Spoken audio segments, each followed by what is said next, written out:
I met my wife 15 years ago, and we instantly fell in love. After 4 years, we got married, and we now have a 7-year-old son. Over the past couple of years, my wife began displaying signs of unhappiness, but we always try to address our issues. After becoming a mother, she stopped working to focus on our son. During summers, she would visit her hometown by the sea to escape the heat in our city. As the years went by, this started to become a challenge as it meant I saw our son less and constant travel wasn't easy.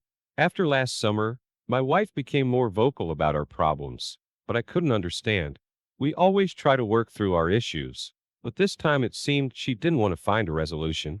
She initiated heated arguments in front of our son and expressed a desire for a divorce.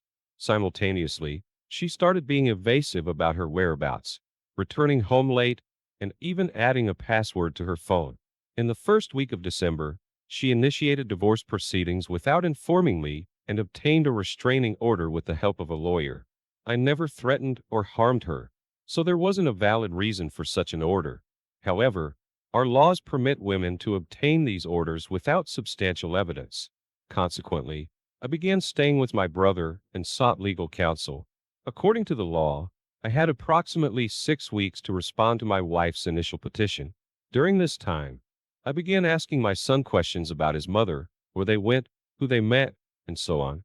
Some of his answers mentioned his best friend's father. However, I didn't attach much significance to it, as his wife was essentially my wife's best friend, and the restaurant they frequented was a place we often visited together. The man was familiar with the restaurant, the owner, and the staff, so I dismissed it as a coincidence. Similar coincidences had occurred in the past. Additionally, this man, along with his wife and their son, had been to our house. We had gone on vacations together, and he knew me quite well. We even went out for drinks, just the two of us, on several occasions. Therefore, I didn't find it suspicious. After she initiated divorce proceedings, I began searching for ways to find out what she was up to. She stopped informing me about her whereabouts and activities. On a couple of occasions, I went to our street, only to find the lights off. My son's tablet was linked to my account, and I could see its location. However, it was usually at home, offline. Where at a few places I recognized, it didn't have a SIM card. That one evening, it displayed an unfamiliar location. The neighborhood primarily had bars and restaurants. I went there directly and observed from outside, and I saw them. My wife, my son, and the father of my son's best friend. I didn't go inside, but I promptly called my brother. He advised me to remain calm, take photos, and observe from a distance. And that's exactly what I did. Before this incident, I had asked my wife to have lunch with me to discuss matters. I hoped we could resolve or gain a better understanding of the issues during this lunch. I decided to stick to the plan regardless. So we met, had lunch, and she was rather firm. She didn't want to reconcile. As we were leaving, she went to the restroom and left her bag with me. I checked her phone, and the man's name was saved as his name, Cherry Blossom. I was certain. Realizing what was happening, I began seeking more evidence, and I found it. He had once picked up my wife and my son in a taxi from our home. They had even gone to at least one hotel together, along with my son. I shared this information with my lawyers.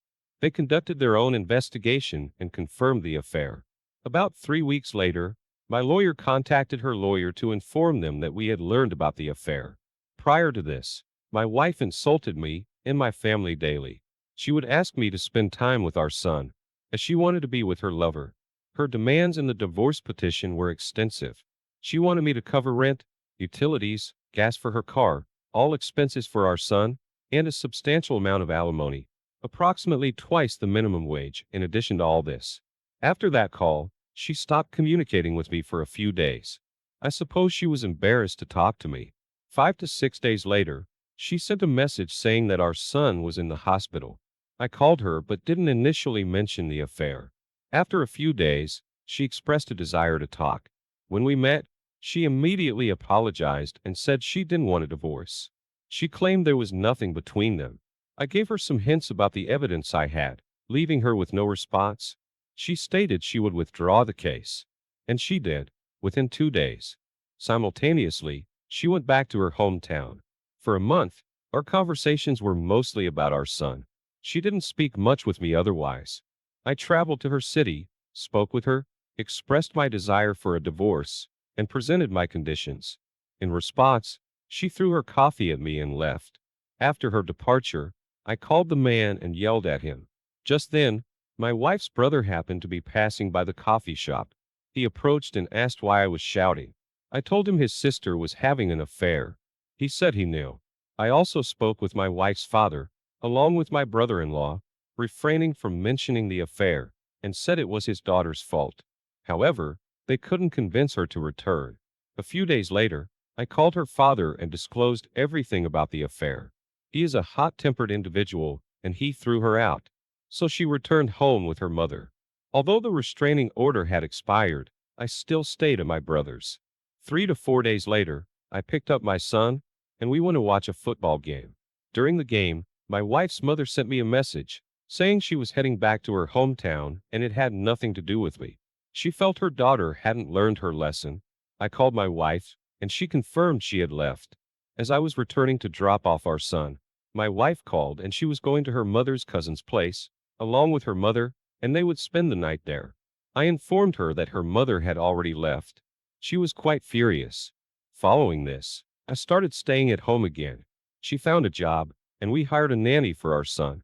For a few weeks, things were relatively okay. We even kissed and hugged each other. However, 3 weeks later, I lost my job due to a lack of concentration, likely stemming from the divorce and the affair. This made me very angry, and I asked her to leave our home. She started staying at the nanny's house, which was only 5 minutes away, but she also came to our home almost every day. After about 5 days, I saw messages on her phone between her and her lover. She found a place to stay, but her salary was quite low, and it wasn't enough to cover her expenses and her salary at all. During this time, she could pick up our son whenever she wanted, and he mostly stayed with her on weekends. Incidentally, I need to mention the lover's wife. They got divorced, but they lived together for a while. One day, I saw her in front of our son's school, and I discovered she was aware of the affair as well. She learned about it after their divorce. She tried to contact my wife, but she didn't respond. She kicked her ex-husband out of their home. She told me she had suspicions before the divorce, but she didn't take any action because she had wanted the divorce for the last few years. She told me about some of her suspicions, and I verified that they were accurate. 2 months later, my wife took our son but didn't respond to my calls over the weekend. On Monday, she blocked me. I couldn't reach her, but I learned she had returned to her hometown. She filed for divorce again, but due to legal restrictions, she couldn't reference any of the reasons, accusations, or events from the initial case. So she had nothing to use against me. It was simply that she didn't love me anymore and didn't want to remain married. I countered with allegations of infidelity. Note that a romantic affair and an affair involving intimacy have different consequences under our laws. For 4 months, I couldn't see my son. At this moment, we are still looking at an 18-month-long divorce case. She now says she will agree to all the compensation I'm seeking for the divorce. To the second story now. This poignant tale follows a devoted couple, parents to 2 children, one of whom faces unique challenges due to a mental disability. Their lives take an unexpected turn when the husband, an esteemed educator, forms a questionable connection with a young girl, setting off a chain of events that strain their decades-long marriage. As trust wavers and emotions run high, the wife grapples with her husband's actions, leading to a pivotal decision that will shape their future. This narrative explores themes of betrayal, forgiveness, and the intricate dynamics within a family. Before we dive in, I invite you to show your support by hitting the like button and subscribing to our channel. Now, let's embark on this story together. We have 2 children, aged 21 and 16, with the youngest being mentally disabled. We've been together for 30 years and married for 24. For context, my husband is a teacher, and last year he got involved with a girl under 16 years old. He claimed there was nothing sexual, but she looks like a Russian prostitute. At the beginning of the last school year, the girl who had left my husband's school came to see him, proposing to have lunch with him and one of his colleagues. Since the colleague couldn't make it, he went alone, and of course, invited her. I was at the physiotherapist, due to a work accident for a year and a half. He told me about it sometime later, and I was upset. I told him I was not at all okay with it. However, he had lunch with her 4 to 5 times after that, always alone, without telling me. One small detail. He had suggested in June-July that she could be our babysitter for our disabled child, who was a few months older than her. I had told him that in that case, I wanted to meet her before making a decision, but that I would be the one to take her home. He wanted to let the wolf into the sheepfold, and conveniently, nobody mentioned her anymore, even though her name was frequently brought up at that time. But oh well. So, after their solo lunch dates, he wanted to take her flying, because he is a pilot. I firmly forbade him, telling him that he didn't have the parents' consent, and if anything happened to them, he would be in big trouble. He responded that if they crashed in the plane, he wouldn't have a problem because he would be dead. However, I told him that I and his children would pay for it for the rest of our lives. But, as always, he listened to me and waited until I was forced to go to Paris to find an apartment for our first child, to entrust our disabled child to friends, so he could go flying with his Russian girl. And of course, he went alone. In October 2016, he told me he didn't love me anymore and wanted a divorce. I went through 15 horrible days, begging him not to. He took me back for a week, and then it happened again. Then, one Friday evening, he came home yelling at me, saying that since I didn't want a divorce and he didn't want to be responsible, we wouldn't divorce anymore. So I asked him why this changed, and that's just how it was. On Tuesday at noon, we had our disabled child's Christmas meal at the center. I had taken the afternoon off to be there, and my husband wasn't working, but of course, he needed me to drive him to work because he absolutely had to meet with a parent. So I told him for the umpteenth time that he was lying to me. But no, I was crazy, seeing evil everywhere. He had told me, but I had again forgotten.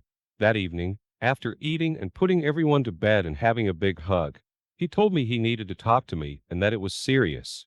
So, it was in December that he told me he had been questioned by the police at noon, not a parent-teacher meeting, and either the mother or the girl had filed a complaint for corrupting a minor. My world completely fell apart. At that moment, he confessed that he had had lunch with her 4 or 5 times during the day, that when I was in Paris and he went flying, he wasn't alone, and another time when I was in Paris in November to see a specialist for my work accident and for our sick child's follow-up at Necker, he supposedly went to the cinema alone, but in fact, he had taken her to the restaurant our first child likes, and to the movies. When I asked him why he did this, he said he wanted to help her. So, I exploded, telling him that under our own roof, he had a disabled child the same age he could help instead of this bimbo. Considering his professional situation, he was taking a huge risk.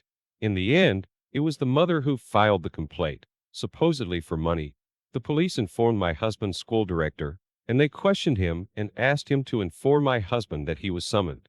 The same Friday when he didn't want a divorce anymore, but the cop had more urgent case and postponed it to the Tuesday of the Christmas meal. When he was summoned, he mentioned that for the first appointment, his colleague was supposed to be there, but she didn't show up. So, the police called her in for questioning as well. It was she who told him that he'd better tell me that evening, otherwise she would tell me because she considers me as her sister. So, at that moment, my questions were, would he have told me if his colleague hadn't forced him to? The 2 times he left me, was it not to be with the girl? And if he took me back on Friday, was it not to show that he had a perfect family for the cops? From there, he said he would talk to a couple of friends who are both principals to get their opinions, because I told him that what he did was not normal at all.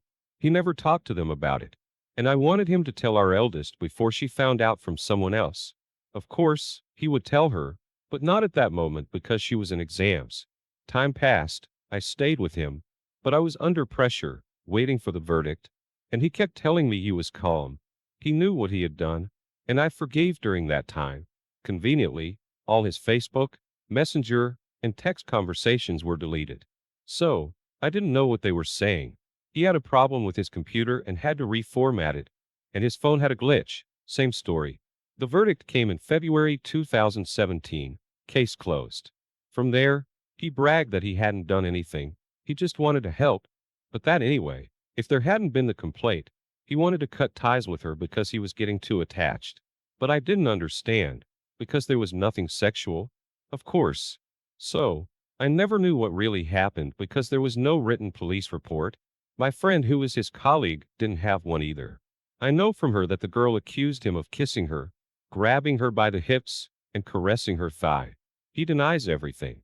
Result: when we talked to our eldest, she got angry with her father, telling him she had warned him to stop his nonsense because, being 400 miles away from us, she had heard about the girl and looked at her Facebook account and saw a photo taken from the plane where she recognized her father's hands.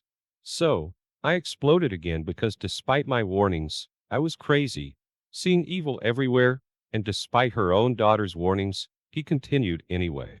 A little reminder of the law. Given his status, he risked being expelled from the education system, fined €150,000, and sentenced to 7 years in prison. But no, Mr. had a clear conscience. He knew what he had done. You're not going to make me believe that you would risk all that just to help someone? And me, like an idiot, I forgave everything. I was recovering slowly from depression. In July, we went on vacation for 15 days. He didn't do anything with us. We were like roommates. While for me, it was an opportunity for us to reconnect. So, I wrote him a letter explaining that I wanted us to rediscover each other. When I returned, I didn't get a response to my letter, and he didn't want to talk about it. So, a week later, I initiated the discussion to ask him what had shocked him in my letter. The only response I got was that he didn't love me anymore. He couldn't stand my nasty character, and the spark was gone. So, I told him that after 30 years and all we had been through, it was normal, but it was up to us to rekindle that flame. The next day, when I came home from work, he asked me if it was me or him who was leaving because he needed to think. Since he was on vacation and our disabled child too, it was simpler not to uproot her from her home, so I left. The first night, I slept in my car, and the following nights at my friend's place, his colleague. But he never wanted me to come back since August. I only saw my disabled child on Wednesday afternoons, and from Friday to Saturday when he let me have the house twice, and once for a week at my friend's because she wasn't there. And for the past month and a half, I've had an apartment, so I have her every other week.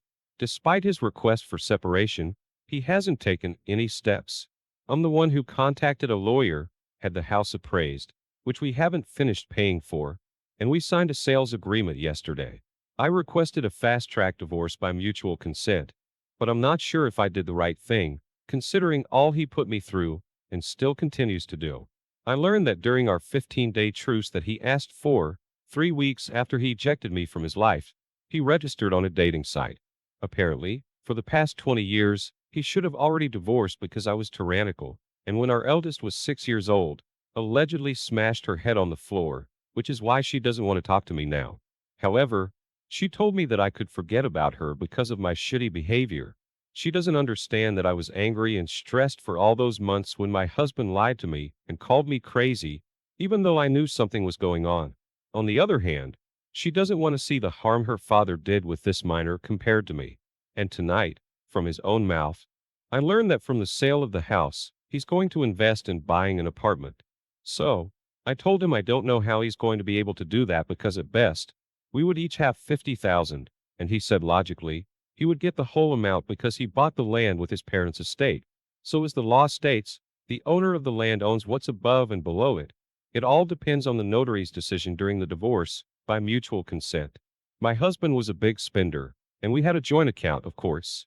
He wasn't at home often, 3 times a week at sports, weekends too, for over 25 years. In the last 4 years, he had eased up on sports, but had taken on 2 other activities that practically forced me to lock myself in my room most Friday nights so he could be with his buddies. Remember, if you enjoyed today's episode, don't hesitate to share it with your friends, family, and fellow adventurers in the YouTubeverse. As always, your comments and feedback